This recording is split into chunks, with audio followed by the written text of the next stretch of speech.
Órale, Cholo Trucker Mas movies and shows, and here we got Netflix documentary, The Hatchet Welding Hitchhiker. Now, I didn't know there was a documentary on this guy.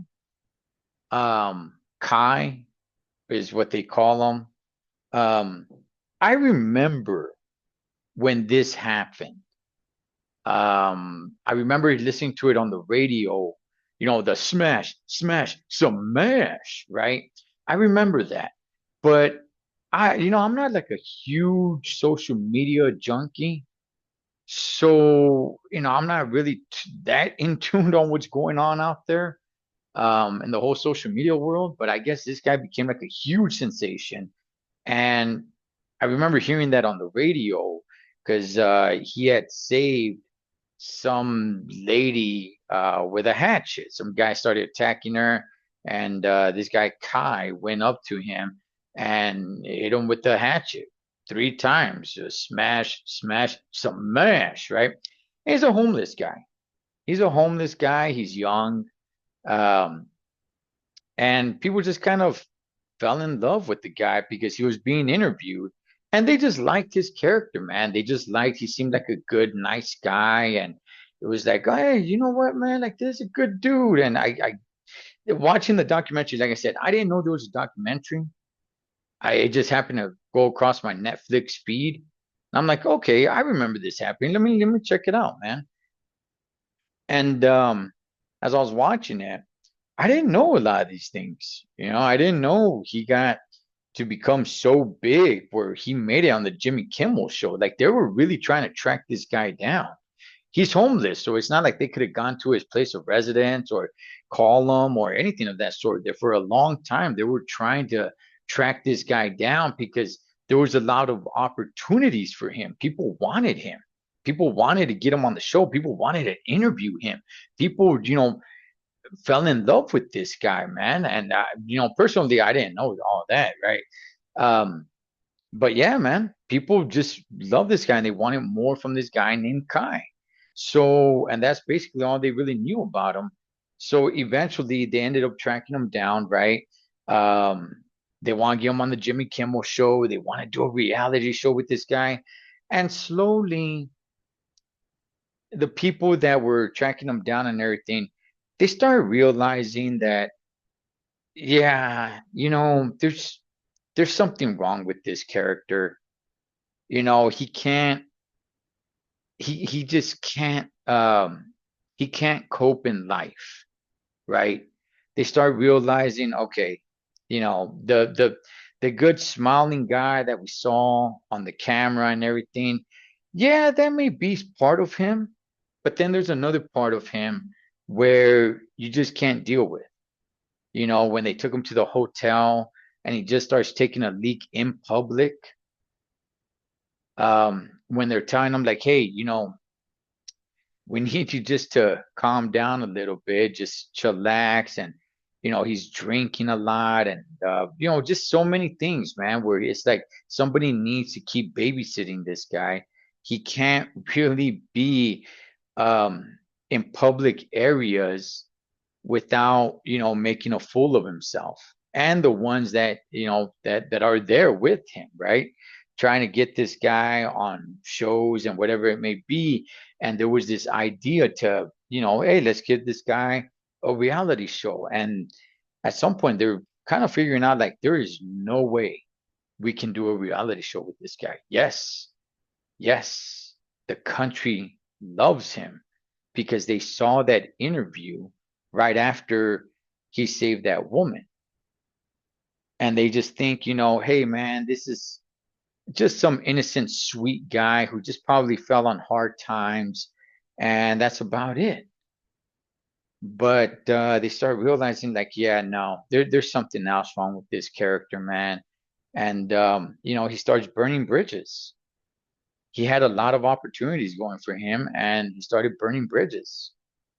And he was pretty skilled. I mean, the guy was able to play the guitar. He was a, pretty decent musician when it came to that. He even played for a band, the Redcoats. And, in this documentary, they find a lot of people to interview that this guy had interactions with. They got some of his family members that are up in Canada.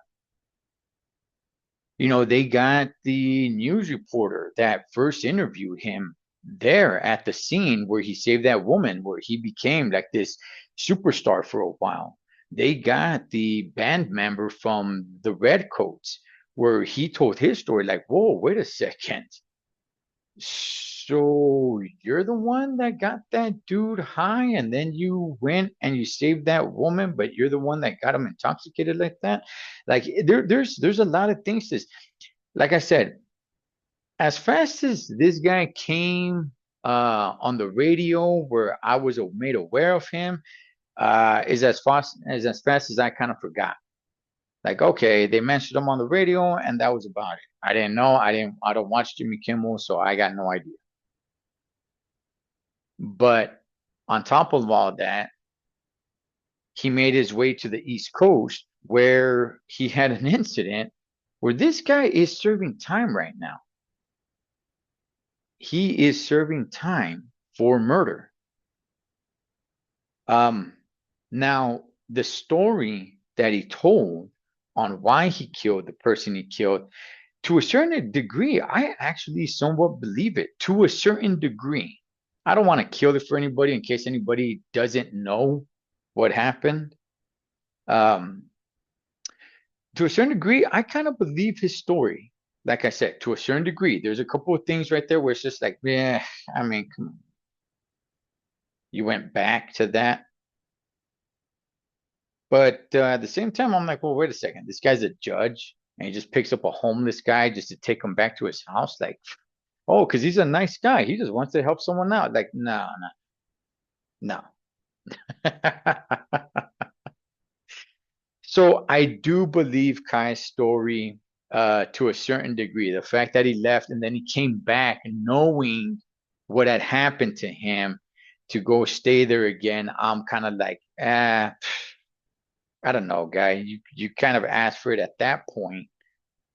But nonetheless, look, is it a great documentary? It's decent. Like I said, I'm just not sure if anybody's aware of it. I wasn't. I watch Netflix pretty regularly, and I didn't know this was out there. Maybe some of you guys were really into this story. Maybe some of you guys, were following this guy, wherever you can, but like on social media or something, wherever you can. I don't know, but to me personally, it just came out of left field. I'm like, wait a second, that's that guy. It just came up on my feed. I'm like, wait a second, isn't that dude that hit that dude with the hatchet? I'm like, oh, okay. Let me check it out. And I thought the documentary was really gonna be about just that incident and where this guy comes from. But I didn't know it was going to a dark side where he ended up. And yeah, it ended up pretty bad for him. And then you can realize, like, or I came to realize, like, okay, well, this is why he's homeless, right? It just wasn't some misunderstood person. He was a sweetheart of a guy, and that was part of him, sure. But at the same time, he had much more issues internally that he couldn't deal with it. And that's what kind of pretty much put him on the street, man. I mean, any chance he had, any opportunity, which he had a lot of opportunity thrown his way, and he didn't want it. And not only did he not want it, but he couldn't really function. And now he's incarcerated. So, but yeah, man, look, I enjoyed it. It wasn't the best documentary. I mean, if you don't watch it, I don't think you're really missing anything. You're not missing a masterpiece of a documentary, but it's somewhat decent. If you got a little bit of time to kill, yeah, go ahead, check it out. Outside of that, nah, I mean, you could pass on it. But I thought it was interesting just because I didn't know much of this story. I didn't. But if you guys watched it, man, you guys let me know what your guys' thoughts was about this guy Kai, man, and how he ended up. Cholo Trucker, Moss Moves and Shows. Catch you guys on next one.